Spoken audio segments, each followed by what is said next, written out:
Well, the divergences are greater than ever in terms of the disparity in economic growth and economic and income and standards of living. If maybe 30 years ago the ratio was 6 or 7 to 1, now it's maybe 8 or 9 to 1.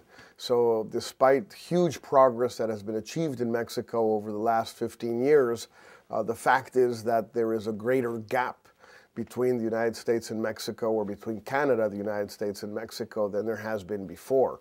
And unfortunately, that has not changed. It's getting worse. On immigration, nothing really has happened since 2007, and the issue up to a point has been laid to rest by the U.S. recession, because some Americans have the impression that fewer Mexicans are coming to the U.S., which is probably true. Some have the impression that more are returning to Mexico. That's probably not true. But the fact is that once the U.S. economy picks up again, and it will at some point, demand for low-wage, low-skill Mexican labor will return to where it was a few years ago. And we will be back to 300, 350,000, 400,000 Mexicans entering the United States without papers every year. And so the whole immigration issue will come back to haunt both countries because they really haven't done anything to address it.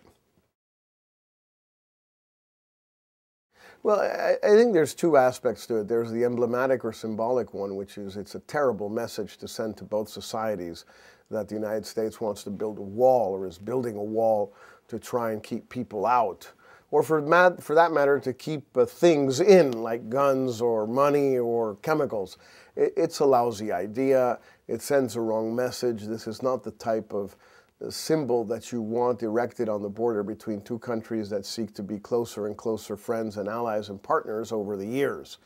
On the other hand, it's also true that the fence is not exactly being constructed in a huge rush. It's taking forever. Very few miles have actually been built. Most of the miles where it's been built are uninhabited. I don't think that it is that much of a big deal. I think that too much was made of it. It's, as I said, for symbolic reasons, but in terms of actually deterring Mexicans from entering the United States, I don't think it'll have any effect whatsoever.